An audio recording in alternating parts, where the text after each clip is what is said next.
right? No, I mean, E6, they win a few more gunfights in that first game. They can definitely win that one. But it was Faze taking game number 1 here in our best of 5 against E6. Going into game 2, it'll be Faze on the defensive end first. All right, so they will be kicking it off on defense. We are starting off with Zuma because we talked about how frequently he is the one getting into these. What do you know? He is either first kill or first dead. It just always happens, Matt. Right, but now it's going to force the rest of his teammates to actually back out of the bomb site. They're going to give this up to E6, and I love the strategy for E6. They flood the unfavorable bomb site first. They get an easy plant. A lot of the times, the players on the defensive end just go check that run right back to B. They take advantage of Zuma out of position there. Well, now it's going to be on Enable, Clay, and Attach to try and work this 3v4 retake. You got eyes on one at Skybridge. It's Clayster engaging with the ERAD. I'm liking that we've been seeing the ERAD a little bit more. You saw it a lot in London, right? Yeah, and that's Clayster with it, which is odd. Clayster, obviously, an AR player for his entire career, and you see why. Yeah, General takes him out there as he tries to run in to that warehouse, and it's going to be Attached. The last one alive here, 1v3. He's going to jump off the side, not going to give the other team the points. It's going to be Enigma 6 taking round number 1. Cannot be comfortable to fall into lava, as he will end up taking a dip. But keep an eye on them, man. I'm telling you, Zuma, he is hit first, or kind of take it first guy in these search and destroy rounds. But we'll get into round 2. You see him there. We'll see if he's able to bounce back. And you think that was him being out of position a little bit? I mean, he easily could have won that gunfight. He easily could have, and not a lot of players actually go over towards the A site. I think that's what really kind of caught him off guard. Usually we see everybody push over towards B. I think he went to go check it, saw a guy there, knew there were players coming towards the Skybridge. He wasn't going to be able to get out, so he may as well have challenged that fight. All right, well, he just saw a nade come out, so he knows there's at least one here. He's going to push forward, and what'd I tell you? I'm a statistical maven. Right now, you're at 100% of the time. All right, better that's than true. the stats That's you true. gave us before. That's true. You see Enable just going to jump up, put in some shots there. But now, I mean, just look at where Faze is playing in position-wise. All Enigma 6 has to do is just group up, flood through this bomb site. They're going to win this round. All right, well, Enable maybe push from his right side. He did get eyes on, able to win one. I think there was a second pushing from his left. He will drop. It's now going to be all on General in a 1 versus 2. Makes it a 1v1. Sees the player. Ooh! Thought he got him. You see it all and Attach his face there. That was a dangerous gunfight, but it was actually the big play by Attach and Clay. They came on a flank. Enable stayed alive just long enough so those guys could get in position. They take out 2 players behind the enemy lines for Enigma 6. Enable actually picks up a big gun battle at the beginning. General almost clutches up there, but Faze actually wins a huge round, one that they were man down at the beginning of. It's true, but you can't count on that, being down a man every round. But now, let's take a look at the offensive side here for General and crew. We're going to kick things off with him. And he's able to get a tag there. Knows at least one in the back. Oh, God, that would have been a disgusting kill if he just needed probably another shot or so in there to close one out. And I do like the idea of going over towards B. It's obviously the safer bomb site to push on this map. A lot of angles over by A that are very dangerous for the attacker. It's going to be Zuma getting first blood in this round. It's going to change it up from getting first blood in the previous few rounds. And the bomb now in a bad spot. Where the bomb is down now, you're going to have to win one of these gunfights and push straight through to even have a chance of reclaiming. So is he actually 100% right now? Yes. So my 80%, which you thought may be an exaggeration, he might end the game 100%. But look where bomb drops. Ends up dropping inside of Ob's deck. You saw Proto kind of push in. Do you not like that play? He didn't really have any help. You lose it in a dangerous position. But Ruiz able to get it done and find a third. But it's actually General closing it out. And now it's all on Attach. Mr. Clutch when it comes to search and destroy. Oh no. Oh no. Oh no. Oh no. You gotta finish the kill, Attach! Oh, that's a tough one. It's a bad round to lose right there, your Faze. That is one where he puts in a few shots. The back shield actually saves the player on the bomb. But you got to finish that kill off. If you get that kill, you can slide away, maybe force that player out a little bit further. Maybe you're able to clutch that, but... My voice went to some strange realm there at the end of that, but...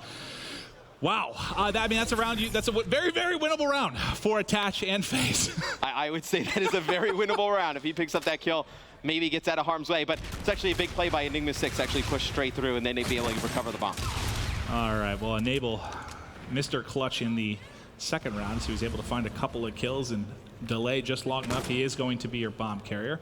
We'll get back to a detach and see if he can rebound from that. He's had some clutch moments and some rough ones in this match so far. Yeah, so you do see that Faze is going to rotate this bomb all the way to the other side of the map because you do have Glacier who's gotten into this position. He's cleared out the entire site, gives the communication to his teammates that's wide open for the taking. Now I'm interested to see how Enigma 6 play this. If they're going to let the bomb go down and then try and flood in, or if they're going to try and challenge Glacier in the back here, try and gain some more map positioning. Well, General does find the first blood mat. Ruiz had a very big round 3. It looks like they do want to go ahead and push him, but it's only going to be 2 players left now for FaZe Clan. They'll be hunting.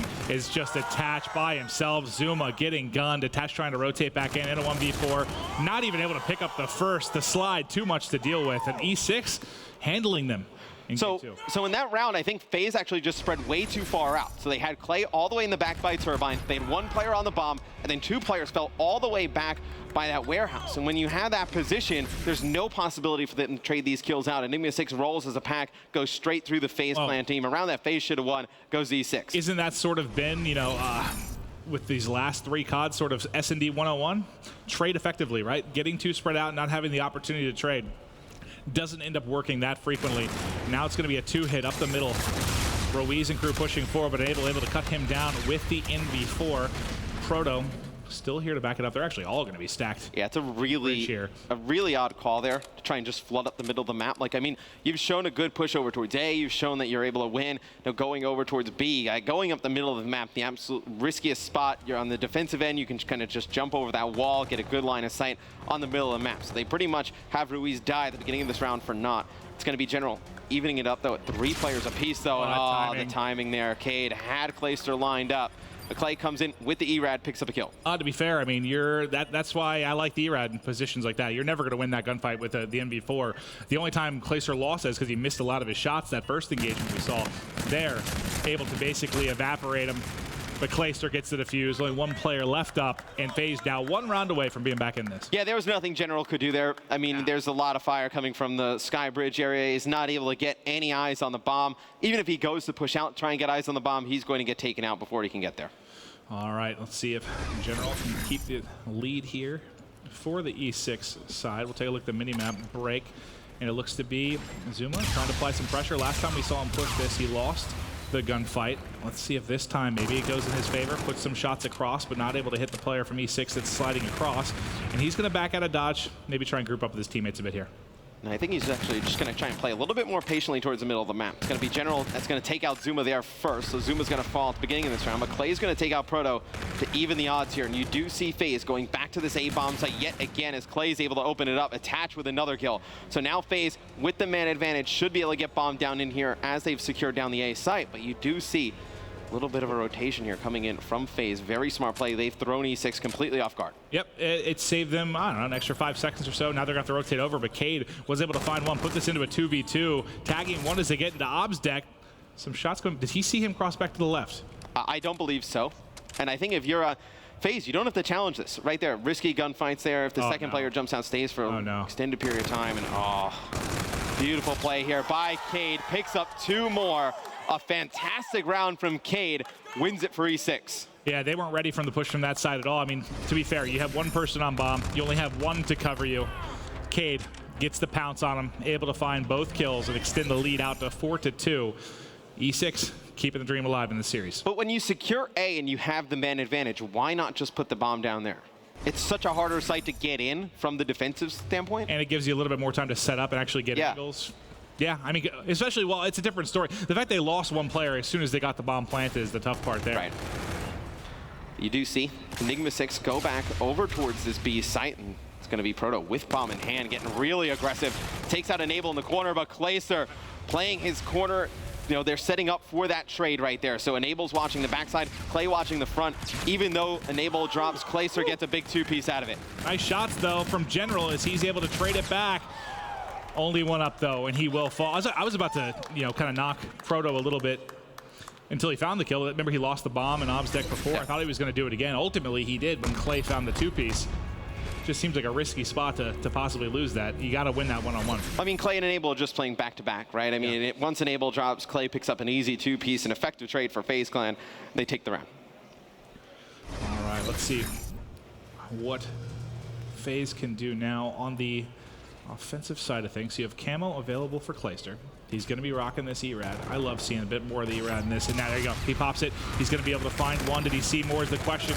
Yeah, second across, maybe a little bit out of range there comfortably for the ERAD. Now it's going to be attached by himself and cut down. You burn camo, and E6 takes the round. That's a painful one. Yeah, I think Clay uses that camo. He has one player go over the top of him that picks up a kill. And then once Clay comes out of that camo after killing the first guy, it's just an easy kill to pick up because that player's already behind him. Clay does not have vision on him anymore. Yeah, and he's in a tough spot. Like, yeah. After your teammate drops, is it maybe worth not using the camo? Yes, but that's such a split-second thing. He already has it in his head. He's popping camo and pushing. You go into that round already committing camo. Like, that's your strategy. You've already committed to it. There's no way you can change that up on the fly. Okay, well now, to close it out, it'll be E6 looking for their 6th and final round here of Game 2. Search and destroy on Scorch. Proto wants to keep playing inside. Oh, but he's not going to be able to pop reactive. You do see Proto now in observation tank with bomb in hand. And I do not like this position with bomb. He's brought it here numerous times. He loses it in there again. It's going to be Clay too, didn't he? Yeah, I think so. It's going to be Clay and Zuma picking up a kill apiece. It's going to leave General, the last one alive here, on top of bomb, but does not have it in hand. It's going to be near impossible for him to get in there and win this round. Yeah, and you can tell they want to force it through there. They've done it time and time again, but this is where it gets tough. Even if you had a second player here, it's going to be tough to retake that bomb position. We'll have to check to see if reactive was used. I wasn't entirely positive, but General trying to get a clutch in. But Faze just keeping it close. 5-4. Will they be able to take this round 10 and push it to an ultimate round 11? I'm wondering if either of these teams go back and revisit the A site. They've had success at the A site. I think at this moment in time, it would catch a team completely off guard because a lot of teams late in the game like to play it a little bit safer. I think you can catch a team off guard, maybe kill Zuma or whoever's playing on the A site yet again and get control of this area. All right, here we go, ladies and gentlemen. Round 10 offense now for Faze. You saw it fall apart a little bit, and it does look like, yes, the reactive was used on the side of Enigma 6. So you kind of get two of those powerful abilities used from either side that amount to nothing. Yeah, nobody with abilities thus far. So they're not going to be in question here in the last few rounds of Search and Destroy. Maybe General gets his here if he has a big round. Well, if he has a big round, it's over. So you're not really going to see General probably get that ability yet again. But Scarab out.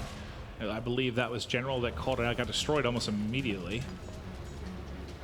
Okay, so they're just playing it slow, feeling each other out. Now maybe the flank's going to come in across Skybridge here. You see all those yellow arrows on the top of your screen, pushing across, looking to work the flank. The question is, are they going to be able to pick it up in time for Faze? Now, Faze getting very close to the B site, and they have nobody watching this back right now. They're in a very bad position here. General's going to be able to get one. Now, you do see Proto in position here, has to have an idea that these players are going to be back watching this. Attach finds both. What was that? He's able to find two. Now it's just Reese by himself. 3 players to take out. Finds one on his left. Not able to close it out. Gets shots at every single player, but he's down. It's time for round 11. That is a huge play there from Attach, able to pick up 2 kills. That is the one that you've got to secure. Yeah. Your first teammate dies, you're able to slide in, get some shots on him. You cannot lose that gunfight. It's Attach, saves Faze there, forces a round 11. All right, well, here we go. It's all coming down to this. I mean, how huge of a round is this? You know, you either tie the series up at 1-1 or Faze looking up 2-0. You got to think with their caliber of play, they're going to close it out. This round means everything right now to E6, and what a big series this is inside of Pool A. Our pool of death coming down here to the round 11. We're watching General for now. He's got bomb in hand, and he's going to go ahead and plant. Doesn't want to push through Obstacle, but it's Proto pushing in this time without the bomb. That's able to find the kill. They find the first kill. Ruiz finds the second, but Zuma does answer back. It's now going to be Zuma, Attach, and Enable going up against 2 players here of E6. And E6 does have the bomb down, though, so they do have the luxury to back up a little bit, play the site. We'll see how Faze plays this. Attach just trying to get in position here, and they do have the position on bomb. Does Faze, and let's see how they play this. You're going to see Zuma trying to lock this down. Zuma and Enable pick up a kill apiece. They got it. They got it. Shoots through both there, finds everything. Clay's on his feet. Oh, don't do it to him this early. It's Friday. Their parents are here. And that is a rough one for Enigma 6 to lose. They looked very strong in Search and Destroy, just not able to close it out there in the end. So Faze now takes a 2-0 lead, and maybe that's a little bit kind of, you have your veterans, you have sort of the newer, younger players.